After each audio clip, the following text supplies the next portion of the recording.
If it's Monday, it's a whole new ballgame after President Biden drops his bid for re-election and endorses Vice President Kamala Harris to be the top of the ticket. Top Democratic lawmakers, leaders, and potential opponents all getting behind Harris. Has she cleared the field with just over 100 days until Election Day? Plus, former President Trump zeroes in on Vice President Harris while lashing out at President Biden as the Trump campaign retools its strategy amid the fallout of this historic shakeup. And embattled Secret Service Director Kimberly Cheadle is grilled by lawmakers on both sides of the political aisle over what went wrong on the day of Trump's assassination attempt as a growing number of lawmakers call for her resignation.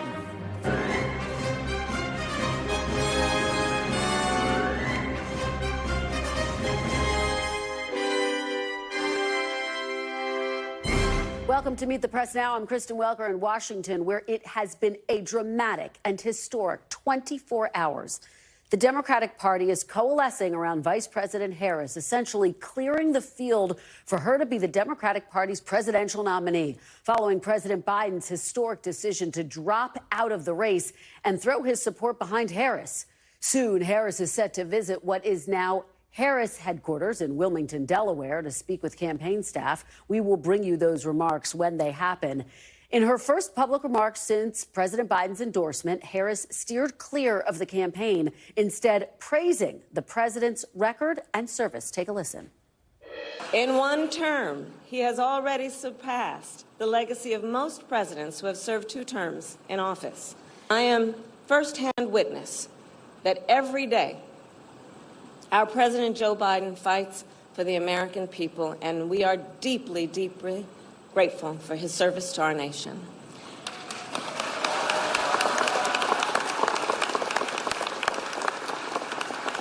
Now, the shakeup has injected new enthusiasm into a Democratic Party that was reeling.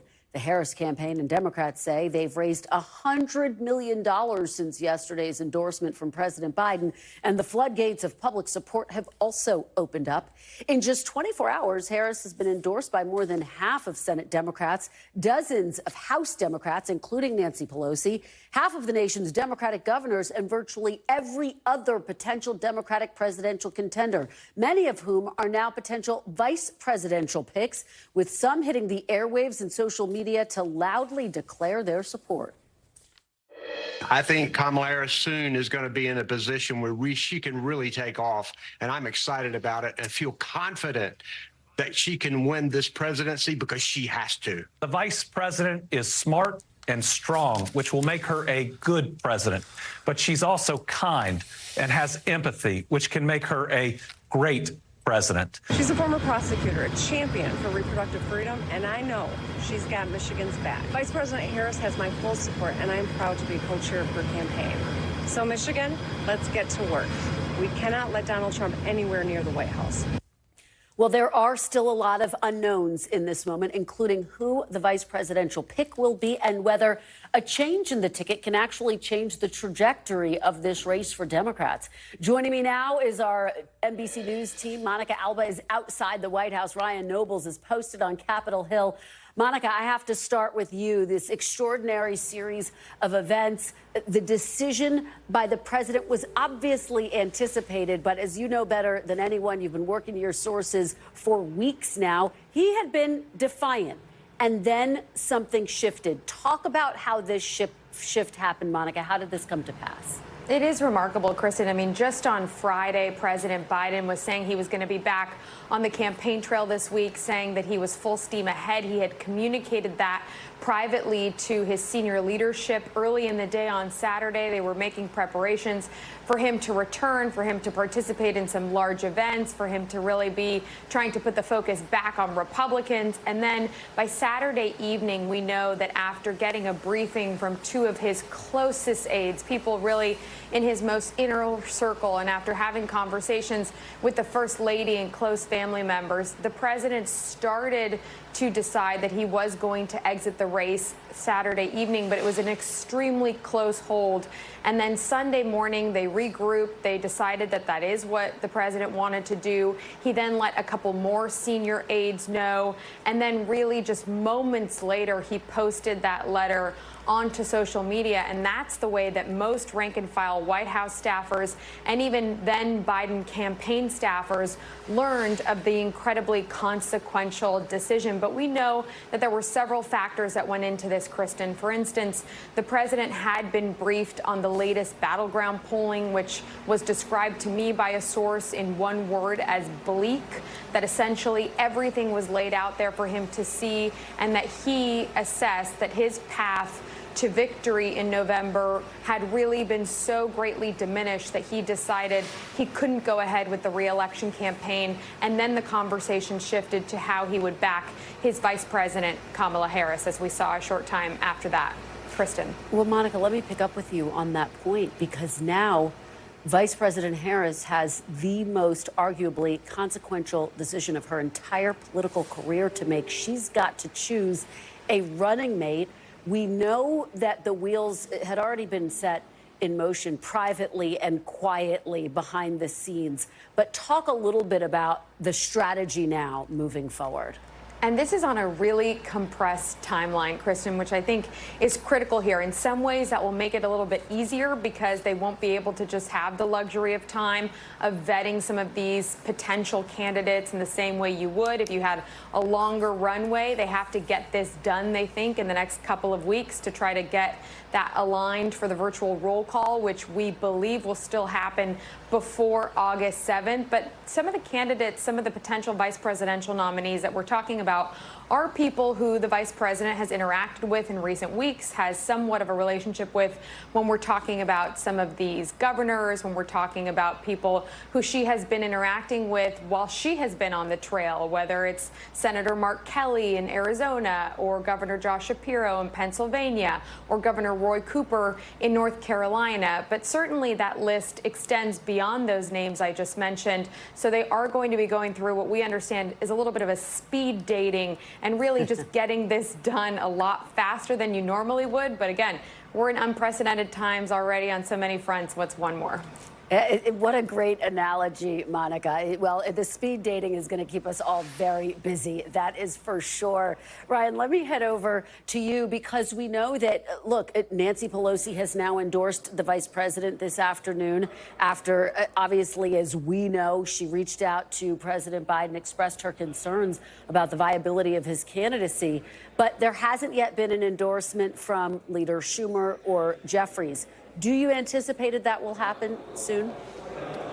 Put it this way, Kristen, I'd be really surprised if it didn't happen. I think we're at the stage now where Kamala Harris has really coalesced the support of the Democratic Party in a major way. But I do think that particularly Democratic leadership wants to at least signal this idea that there is some sort of a vetting process taking place here and that they are keeping open the option that if there is someone else that wants to raise their hand and be a part of an open process, that they get that opportunity. But while they want that to be the playing field, while they want that to be signaled that if somebody wants to get in, they can, you are also getting an overwhelming sense from the rest of the Democratic caucus that these last 3 weeks have been miserable and they're ready to move on and move on quickly. And that seems to be reflective of what the leaders are saying about this current moment in time. Both Hakeem Jeffries and Chuck Schumer have stopped short of outright endorsing Kamala Harris, but they did have a heck of a lot of nice things to say about her. Listen to what the minority leader said earlier today. Vice President Kamala Harris has excited the community. She's excited the House Democratic caucus, and she's exciting the country.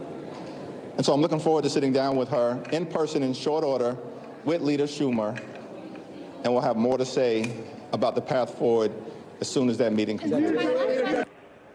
So obviously, Hakeem Jeffries and Chuck Schumer have known Kamala Harris for a long time. This isn't going to be a get-to-know-you meeting, but it does, at least on the surface, appear to be done for the optics of this, to show that they're actually talking to her, looking her in the eye, talking about her plan to win the nomination before they just come out and give her the endorsement that they expect to give her. I imagine that meeting probably happens sometime tomorrow, Kristen. That's when the Senate is back in session, so both Jeffries and Schumer will be in town, but I would imagine that the endorsement comes pretty shortly after that.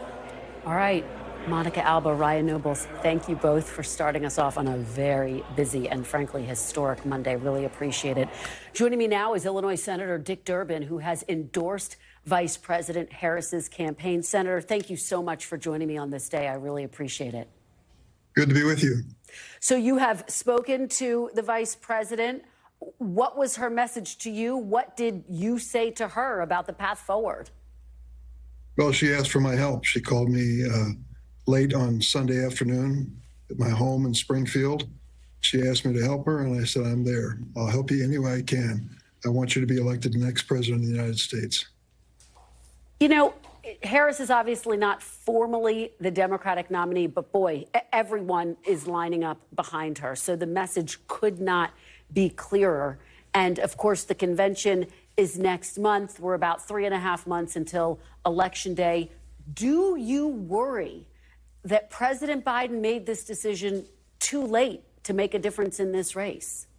No, history will tell you, Kristen, that when Dwight D. Eisenhower was making his decision, it was finally made around the 4th of July before the convention that nominated him for president and the election. And also, if you look back in LBJ's experience, it was a shortened campaign there. We have 106 days, if my calculation's correct, to wage this campaign, and that's enough time for a unified party determined to win to actually achieve that result.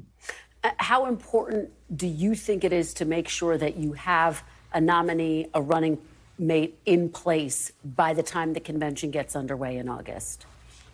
Well, I hope we can achieve that goal. The important thing is the transition from Joe Biden to Kamala Harris is going to take some procedural effort on the floor of the convention. I appeal to all my fellow Democrats. Let's do this the right way, but let's do it in a timely fashion.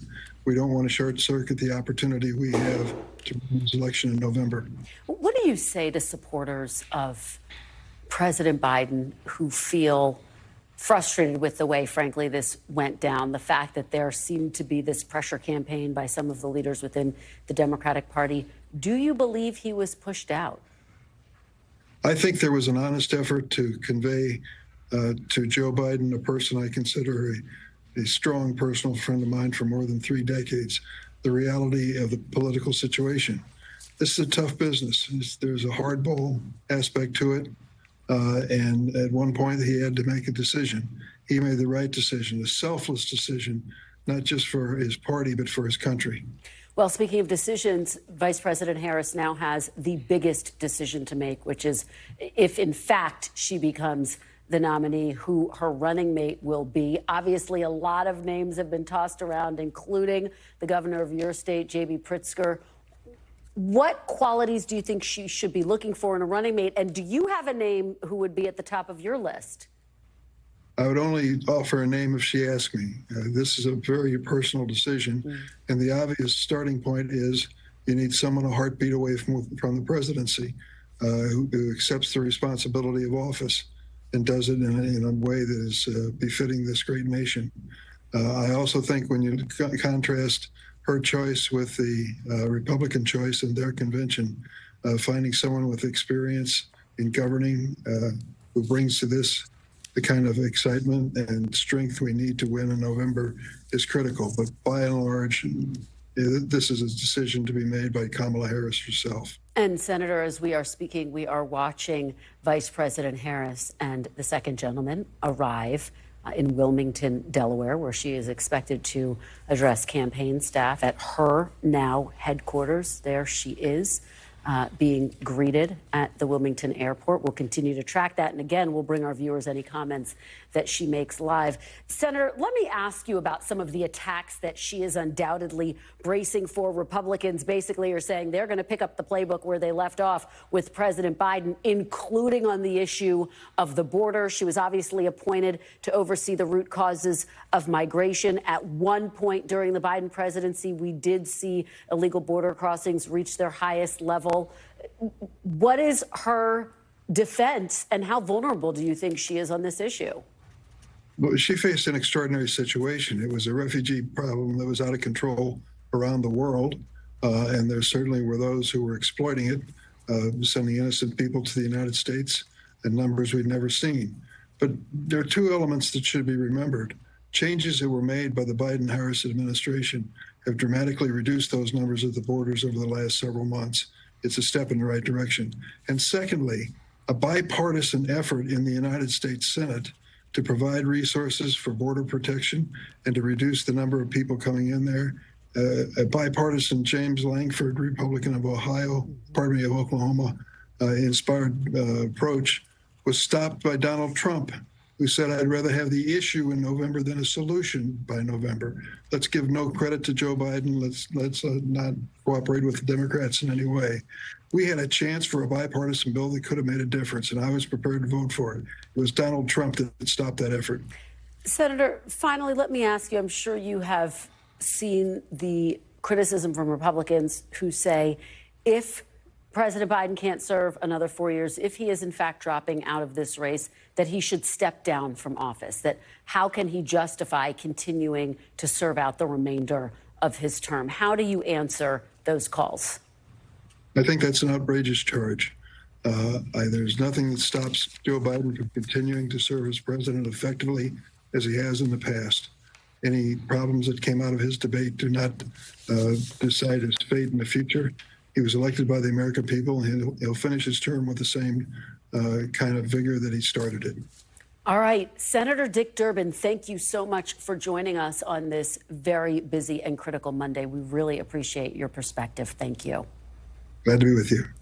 Joining me now on set is California Congresswoman and chair of the Congressional Hispanic Caucus, Nanette Barragán. She endorsed Vice President Harris yesterday. Congresswoman, thank you so much for being here on set. We appreciate it. Thank you for having me. Great to see you. Let me get your reaction, please, to these developments. You have endorsed, obviously, the vice president. You were able to speak with her. What was your message to her? What did she say to you? Well, she was calling to tell me that she's in this race, that she's running, that she's ready to win and ready to earn the nomination, which I thought was really important to hear from her. Of course, I'm a big fan and supporter of hers, and so I told her I was all in and ready to get to work, continuing the work that I had started with President Biden. I will say it was a very, very sad day. There was a lot of crying and tears involved, not just me, amongst colleagues and people who really love the president. So having heard from the vice president yesterday, of course, was great, and it was an ability for us to get fired up. And we saw, of course, the response across the country, the response from our colleagues that are energized and happy that she's in this race. You know, when you look at the polls, she matches up very similarly to President Biden against former President Trump. Her favorability ratings in some polls are even a little lower. Why do you think she would be stronger against former President Trump, and why should Democrats have confidence that she will be? Well, there was actually just polling done last week amongst Latino voters, and what we've found, what we've seen is that people don't know her.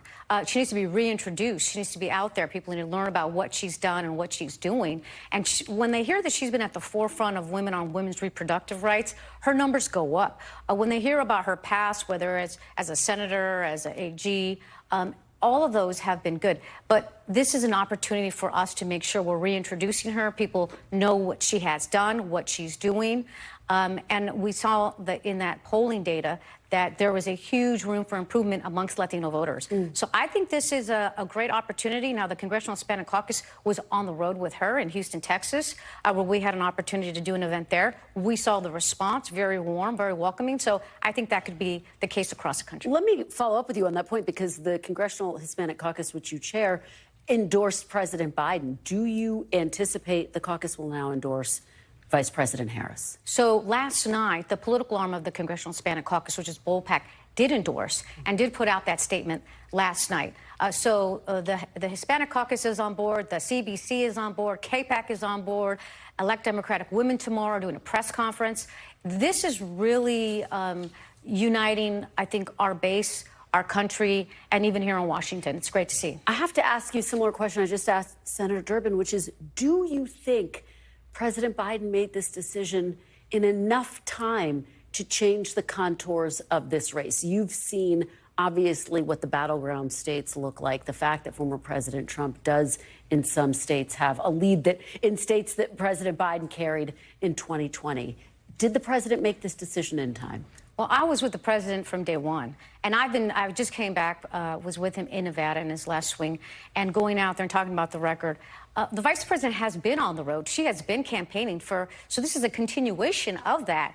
And we just got to make sure people know now that the focus is on her, what her record is, what she has done. And you got to remember, she's been a partner with this president. This is the Biden-Harris administration, and every positive that we're talking about, whether it's the infrastructure bill, whether it's the expansion of veteran health care, whether it's the fight against to make sure we're restoring Roe versus Wade, has been her fight too. So I think this is a continuation. Look, we all got to stop worrying. We got to move on, and we got to get to work, because we got to win. As you say, she's running on the Biden-Harris agenda and record. And as you know, Republicans have been attacking the administration's record, arguing that people are not feeling as though the economy is getting better, even though inflation has come down, arguing that illegal border crossings are still too high. She was in charge of the root causes of migration. They would say not enough has been done. How is she going to answer that criticism, both on the economy and the border? Well, Republicans have no problem when their infrastructure money is being rolled out to show up and say, hey, and take credit for something they didn't even vote for. So, you know, there's many things that the administration has done that Republicans are even taking credit for, and there's other things that they're going to continue to attack on. You mentioned the border. Yeah. You know, the media and a lot of people outside of Washington as well have called her the border czar. She was never the border czar. That is totally false. She was in charge of addressing root causes of migration, more of a foreign policy issue. And by the way, nobody's done very well with that in the past. And it was the Northern Triangle countries.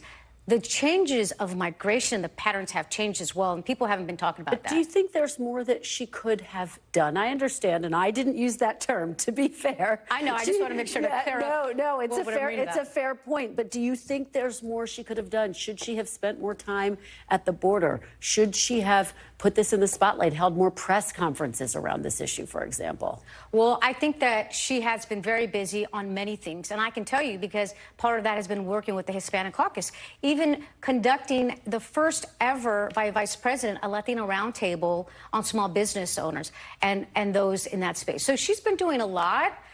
Maybe it hasn't been covered by the media as much. Maybe it hasn't been as exciting for the media, but she has been doing a lot, and she's been on the road. She's going to be doing more now than ever, and you're going to be seeing her. Why? Because that's where the coverage has been.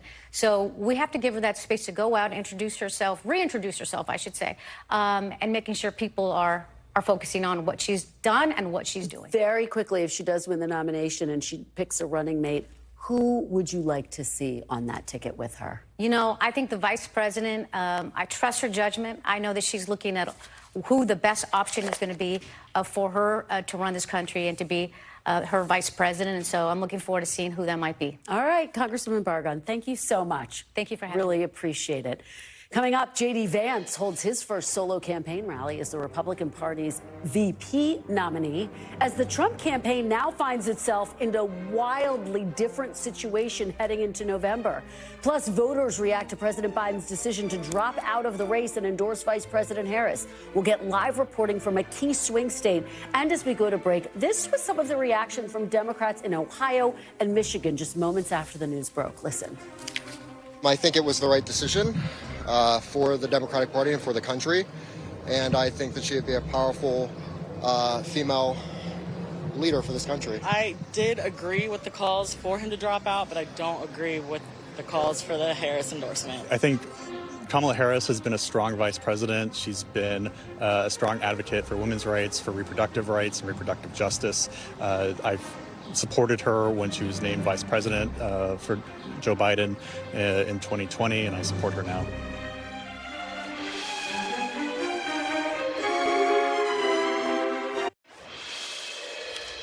Welcome back. The Trump campaign says it's ready for a Democratic ticket that does not have President Biden at the top. NBC News reports that Trump World has been gearing up to run against Kamala Harris for weeks, preparing a three-pronged attack that accuses her of covering up the president's current medical state, her failure to secure the border, and that her potential nomination is undemocratic. Vice presidential nominee JD Vance appeared to preview that line of attack during his first solo campaign rally today. Cannot for 3.5 years take a guy who clearly didn't have the mental capacity to do the job. Kamala Harris lied about it. My Senate Democratic colleagues lied about it. The media lied about it. Every single person who saw Joe Biden knew that he wasn't capable of doing the job. And for 3 years, they said nothing until he became political dead weight. That is not a way to run a country. That is not a way to run a political party. NBC News correspondent Vaughn Hilliard joins me now. So, Vaughn, take me inside your conversations. What is the strategy to go against Kamala Harris if she is, in fact, the nominee? Right. The Trump campaign, Kristen, knew and were well aware that this could very much become a matchup that they would be facing here. And that is why so far you have seen them really try to tether Kamala Harris to the Biden administration and make the case, in a conversation that I had with RNC Chairman Michael Whatley in Michigan this weekend, was that it's not so much the messenger, but it's the message. And the Democrats could pick whoever they want, but ultimately it is the Biden administrative policies that they are going to open up and exact their political efforts and opposition on. And so for Kamala Harris, that includes the fact that in 2021, she was put in charge by the administration for being the leader of the conversations with Mexico and with Guatemala and El Salvador with how to best stem the migrant crisis into the United States. But also you should expect to see conversations around inflation. But also for Kamala Harris, she has her own positions from her 2019 presidential bid. For instance, she backed what was a Medicare for all type of a plan that would require private insurers to offer a Medicare for all baseline plan within 10 years. So you should see the Trump campaign, despite only having 3 months left to try to construct their own view in voters' minds about what Kamala Harris is and what she stands for. But this is going to be for them a little bit different race than what they had imagined for 20 months, as they have been clearly preparing for a Joe Biden-Donald Trump rematch in November. Yeah, and it gets even more complicated when you throw in a new running mate, if in fact she is the nominee. And speaking of running mates, let's talk about JD Vance. He held his first solo rally today in Ohio. Talk about what you heard from him and the strategy for Vance in the coming weeks. Right. Suddenly, JD Vance also doesn't know which VP candidate he is running against. But what we heard from the stage was what you played there was the suggestion that this was an undemocratic process that the Democrats have gone by, skipping over the Democratic primary process to install their own pick to be the nominee against Donald Trump. And for JD Vance, we, of course, saw him there in Ohio. He's going to be holding a separate campaign event in Virginia. I was talking with a senior campaign official who had suggested that JD Vance would, yes, be making his way through the Midwestern states of Michigan, Wisconsin, Pennsylvania, but would not be confined to just those states alone here. They have a candidate who is 39 years old and will also be able to help on the fundraising part. So, the Democratic National Convention is not until another 4 weeks from now. And so that sort of opens up the opportunity for how the Trump campaign can most effectively use JD Vance, while the Democrats, frankly, don't have their own VP candidate across the country on the campaign trail. All right. Vaughn Hilliard, thank you so much. Really appreciate it. Joining me now is Colorado Democratic Governor Jared Polis. He is also the chair of the National Governors Association. Governor, thank you so much for joining me. Really appreciate it. A pleasure. So you are backing Vice President Harris as the Democratic nominee for president. Do you think, based on the polling, which shows she matches up pretty evenly against former President Trump as President Biden, do you think she's the strongest person to take on Trump? Yeah, look, I think first of all, I'm glad to hear President Biden is recovering from COVID. It sounds like he's back in full strength. But I think he made the right decision. He sort of looked deep in his soul, met with his family, his close advisors, and said, you know what, this is campaigns are brutal, 3.5 months. This isn't the kind of thing that you can't do after 8 p.m. You need to do 7, 8, 10 events a day. Kamala Harris is the future, right? This is about the future of America. She has the energy. She's ready day one. She's put criminals behind bars. She's tough as nails. She's smart. And she's served as vice president of the United States. So I'm enthusiastic about what she brings. The country is so ready to turn the page from these 80-year-old candidates like Donald Trump and embrace tomorrow. And that's what Kamala Harris is all about. Do you think, given the flood of support that we have seen for Vice President Harris over the past day or so, do you think she effectively all but has this nomination locked up? Well, look, anybody can run for the nomination at the convention. Kamala Harris is working hard to secure it. She's calling the delegates. I talked to her earlier this morning. I let her know that the Democrats in the Colorado congressional delegation have all endorsed her. She has a lot of momentum and a lot of excitement. She's the right person at the right time to lead our country. She has the experience, but she also has the vision and the tenacity to do the job to help grow our economy, to help expand trade opportunities for made and grown in Colorado and America products. And we're ready to go. Let me just follow up with you on that point. How critical do you think it is that your party has a nominee by the time that the convention starts? In other words, there's going to be a roll call. That's the anticipation over the next 2 weeks or so. Do you think it's critical to have this nomination locked up, given how late it is, given that we're less than 4 months till Election Day? Well, look, there's never a formal nominee until the convention occurs, right? And, your friends in the media love writing these little stories about what might or could happen. There were Arizona delegates that didn't want to put Donald Trump forward, and they might have conspired. But look, she's working hard to get the delegates she needs to be the nominee. There's so much excitement on the Democratic side, but also from so many unaffiliated voters and even Republican voters that have said it's time to move past the politics of the past. We need a new generation. Yeah. And now they're supporting Kamala Harris. But, Governor, you know what I mean. I mean, do you think she or whoever's going to be the nominee, would you like to see that person have it all but locked up heading into the convention when, yes, it does become official? Because there's concern that if it goes to the convention and there's an open convention, that would be chaotic and destabilizing. Look, I think it says a lot about Kamala Harris's character that she's not taking this for granted. She's putting in the work. She's on the phone. She's calling the delegates. She's calling the members of Congress. And I think that's going to get her there. Of course, if politics is an art form, right? The minute you take it for granted, it's no longer yours. So if she just tried to coast in, she'd have trouble. But she's earning every bit of it. And of course, that's one of the many reasons that she's going to be an incredible president of the United States, with the tenacity and the work ethic and the intelligence that she brings to it. Well, you are chair of the National Governors Association, so you have relationships with a lot of the names on a potential list of running mates.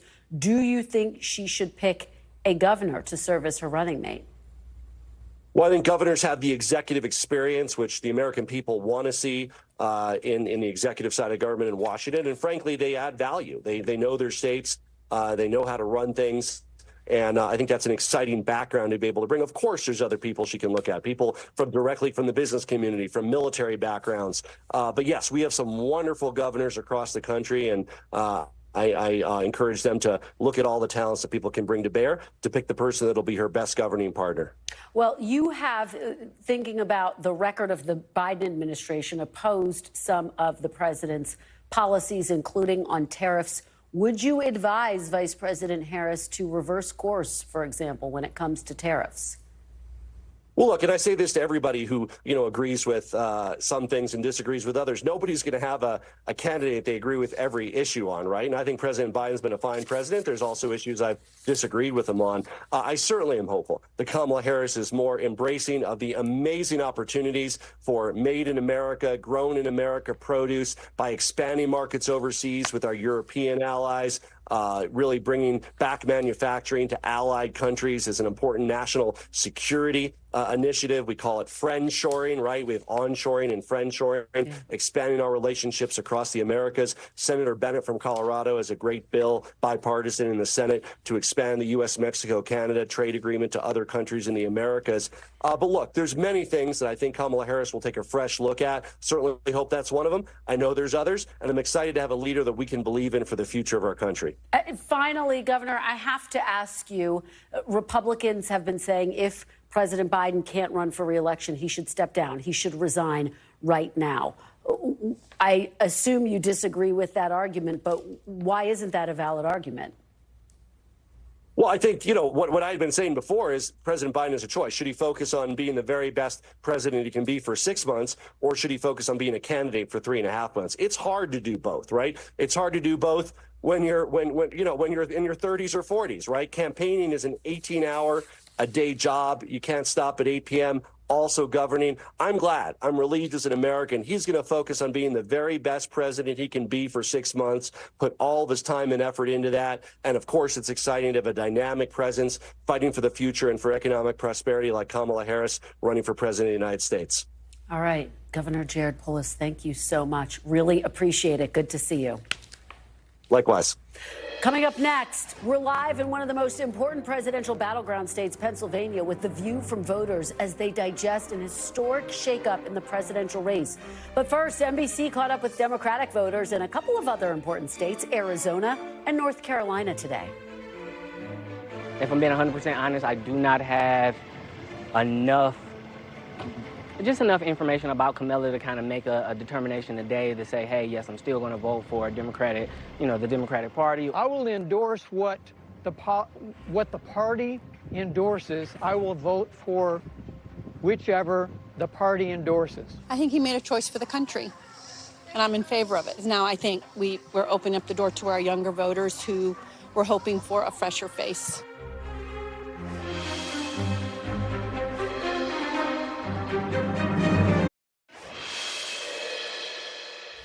Welcome back. As we've been showing you throughout the hour, voters all across the country are reacting to President Biden's decision to end his re-election bid and endorse his vice president to be the Democratic nominee in November.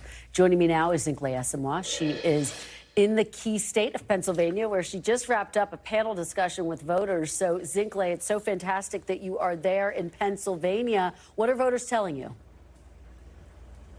Hey, Kristen, it's good to be with you. You know, the sentiment here today has been a mixture of disillusionment, but also a bit of embarrassment. From the Democrats we spoke with, there seemed to be a sense that they were putting the family business out there by going back and forth about will he or won't we with President Joe Biden. Take a listen to what some folks had to say. I was just looking forward to supporting him. I think he beat Donald Trump before, and I thought he was the person to be able to do it. After my shock and disappointment, I realized that he put the country first, and I think that's admirable. So I am on board. I almost felt relief because there's been so much back and forth, will he, won't he, that now there was a moment to have some finality of what was going to happen so we could move forward. Biden stepped down and promptly endorsed Vice President Kamala Harris. How do we feel about her? I mean, we don't know much about her yet, to be honest. I mean, we know she was the vice president in the Biden administration, but I mean, she didn't play a major role in the administration besides immigration. I think that she's been a part of the President Biden's success. She's been there every step of the way. Lately, she's been out talking about the abortion issue. I think she's been on the trail with him. She has to introduce herself a little bit more to America.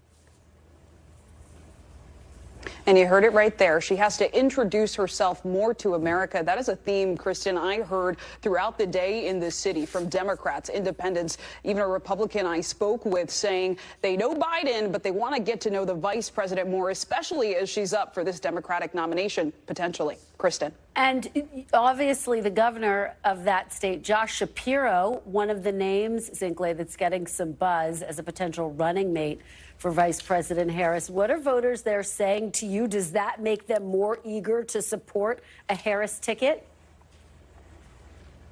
Yeah, and I want to put that in context for voters, right? Here in Pennsylvania, we've heard from a lot of Democratic leaders in the state saying Shapiro should be considered as a running mate for Harris. We do know that Harris and Shapiro spoke just yesterday. When I posed that question to the panel of voters who you just saw earlier, it was a very interesting response. On one hand, that first-time voter, an 18-year-old who identifies as an independent, actually says he's planning to vote for RFK Jr. He said he does not think Shapiro should be the running mate, but his reasoning was interesting. He said, I believe Shapiro has presidential potential, and he is skeptical the Democrats can win so late in the game, given how close we are to the election. But the real sentiment I heard around Shapiro was a bit of a sense of optics, saying this pick, her running mate, is really about the states, and they're mindful. Many of them said it needs to be a white man. Frankly, that's what many voters I spoke with on the ground today mentioned, and they said Shapiro is one of several candidates who could fit that bill. Of course, time will tell.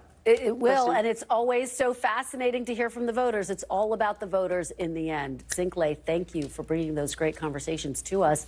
Let me now bring in my panel, Molly Ball, Wall Street Journal senior political correspondent, Simone Sanders-Townsend, co-host of The Weekend of MSNBC, and former senior advisor to Vice President Harris, who better to talk to today, and Mark Lotter, former spokesperson to Vice President Pence. Thanks to all of you for being here. Molly, set the stage.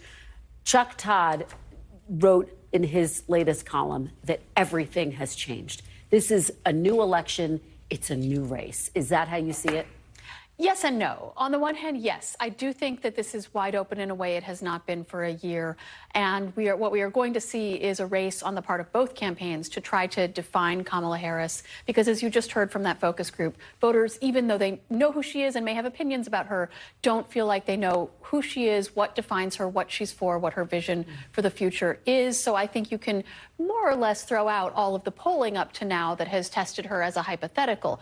On the other hand, she has been part of this administration. There's a reason she was next in line. And of course, the Trump campaign is hoping to saddle her with the unpopular policies of this administration. And that's part of the reason that that hypothetical polling up to now had shown her as an underdog, because she is viewed as complicit in what this administration has done on economics, on the border, on foreign policy. And in a lot of those areas, voters haven't liked what they see. And as you've been talking, we've been looking at video of Vice President Harris greeting staffers at the campaign headquarters in Wilmington. Simone, pick up on that point. I mean, I've been talking to Democrats who say that there is an electric feeling right now in the party because there is a reset, and a lot of people wanted a reset. Now this rematch that so many Americans didn't want to see is not going to happen, and this is a new ballgame. It is a new ballgame. I must say, Joe Biden, I think, is a remarkable just person, and he did something yesterday that I think very few elected officials across the country would be willing to do themselves, put in a similar position, which is why I frankly think the Trump campaign is so surprised, because Donald Trump would never, and again, many other politicians, Democrats as well, would never do what Joe Biden did, but he did it and has really laid the groundwork for the vice president to step into a role in which, and frankly, she has been, as Molly said, doing that work. The visits at the campaign headquarters is very important today because although her name was on the ticket, the Biden-Harris ticket, when you invert the names to the top, it's a little different. And so a number of these people, they signed up to elect Joe Biden as president of the United States and Vice President Harris as the next vice president. And so this is going there saying, hey, look, I know it's been hard. I know it's been difficult. I love Joe Biden. You love Joe Biden. We now have to hunker down and do the work. And so I expect that that is the message folks will hear from the VP. And in the coming days, doing the bio, as we like to call it, is going to be very important. I think if there are any contrast between this campaign and the last one she ran, which I was not a part of in her presidential campaign when she ran for president, they did not do a good job introducing the bio. You know, her ad was Kamala Harris for the people. I'm Kamala Harris and I'm here for the people. Great, but when you don't do the bio and the people don't know who you are, then you allow that void to be filled. And so now I think what you're going to see is Democrats, led by the Harris campaign, the vice president herself, filling that void themselves, laying the groundwork. Not only was she a prosecutor, right? She was a prosecutor that stood up to like the big banks and rapists and child molesters. You know, that kind of matters, especially in this election. Well, you know, it's so interesting because so many Democrats have said that very thing to me, that this is a remarkable opportunity to reintroduce herself.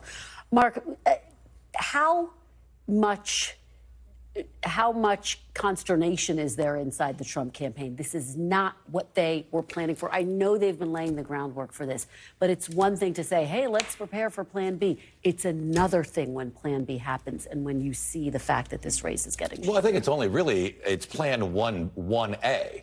None of the issues change. I mean, Kamala Harris is going to get saddled with the bad inflation, the gas prices, the grocery prices. She's not going to come out and say, drill, baby, drill. She's not going to say after 3.5 years, hey, wait, I should actually do something about the border. She's not going to support Israel. She's already saying she's not going to preside over Netanyahu's speech on Wednesday. All of these basic issues, these policy problems, which is why Joe Biden and Kamala Harris were so unpopular before the debate, none of the policies have changed. The only thing that changes is the name on the bumper sticker, for the Democrat Party. Well, and we should be careful. It's not that they don't support Israel. There obviously has been a lot of... her husband is Jewish. Let's just be really clear. There have been a lot of... Obviously, there's been a lot of criticism of his handling of the war in the Middle East. Let me just ask you all, because there is the big question of who her running mate might be. And Molly, I mean, the list is long. Let me just name a couple of potential picks. Andy Beshear, Pete Buttigieg, Governor Roy Cooper, Mark Kelly, Wes Moore, Gavin Newsom, J.B. Pritzker, Josh Shapiro, Gretchen Whitmer. The list goes on and on. But these are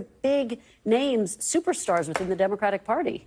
Well, and it's a testament to how rich the Democratic bench is. And that was part of the angst surrounding President Biden, was this feeling that although there is much affection in the Democratic Party for Joe Biden, there were so many younger potential candidates who were ready to step up and take his place on the ticket, whether as the presidential or the vice presidential candidate. So there's a feeling among Democrats that they have sort of an embarrassment of riches here, and that as a presidential candidate, Kamala Harris will have a lot of options to choose from, any of whom really could be quite credible in that spot. And I think, she is in charge now. This is her decision to make, and it's going to be very revealing about how she sees this campaign, how she sees this ticket taking shape, who she decides to put in that slot. Boy, the decision she has in front of her could not be more consequential, Simone.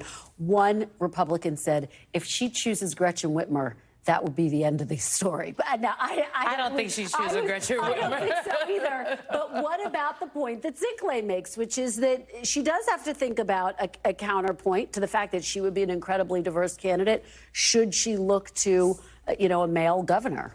Well, look, I think at the end of the day, the vice president is going to be the one that makes this decision under a very truncated timeline. Yes, I do not envy a team having to pick a vice president, a running mate, in like a week, because that's what it is. You still have to vet them. Notable, many of the names on the list are elected officials, current or former, right? I think I saw an admiral's name also on one of the potential lists out there, which is important because you still need to vet those folks. But someone who has been battle tested, right, who's been through a couple of campaigns, who's probably had some ads from Republicans run against them. Those are folks that can deal with the rough and tough of a campaign in less than 100 days. I think I would be very surprised if this ticket was two women. I do think, just given the data and what you know about women candidates and the validation of women candidates and whatnot, I think a running mate, her running mate will be a man. Which man? We don't know. We don't know. I'm not in competition with Simone for advising the vice president. But for me, if I was advising her, there's only one choice. Who? You cannot lose Pennsylvania. You lose Pennsylvania, so this race is over. So that's it. You would choose Josh Shapiro. Listen, and I'm not saying it would change the outcome, but that's the best chance. He's getting a lot of buzz inside Democratic circles. Mark, let me read you something very quickly. This is from Tim Alberta. He says, the most striking thing I heard from Trump allies yesterday was the second guessing of JD Vance, a selection they acknowledged that was born of cockiness, meant to run up margins within the base in a blowout rather than persuade swing voters in a nail-biter. What are you hearing? Obviously you always look. I view J.D. Vance as a great choice because he was not on Trump's team in 15 and 16. He was critical. So I think he's a fresh face. So I think it also gives him added credibility with people who may still be on the fence going, I was one of you. I was critical, but I looked at the records, I looked at the plans, I came over, come join me, you can do it too. Yeah, he's a generational pick as well. I mean, I do think part of what Trump and Biden was dealing with was this idea of the fact that they would be the two oldest presidents. But what about Josh Shapiro? I'm hearing a lot of buzz about him. Look, I think, and this is why the vetting is necessary. The vetting is not only when you go through a running mate process to vet the candidates, you sit down, you pull through all their stuff, right? The lawyers come through, they're like, tell us all your dirty secrets. Do you have a child we don't know about? But also, you got, I mean, seriously, you got to ask the questions. You got to ask those kind of questions. Have you paid your taxes? These are the kind of questions they will ask folks. But also, you have to look at the map and what that means for the map, right? Like, you take Josh Shapiro out, what happens to the Democratic governor seat that currently sits in Pennsylvania, right? So maybe Josh Shapiro, not to say that there's not a plan for that, but you have to game out every single scenario. So I think that's why folks like Roy Cooper continue to pop up on the list as well. It could not be a more fascinating moment to cover politics in this country. Thank you all for a great conversation, Molly, Simone, and Mark. Really appreciate it. Still to come, we're live on Capitol Hill, where lawmakers on both sides of the aisle demanded answers from the head of the Secret Service about the numerous security failures surrounding the attempted assassination of former President Donald Trump. You're watching Meet the Press now. Stay with us.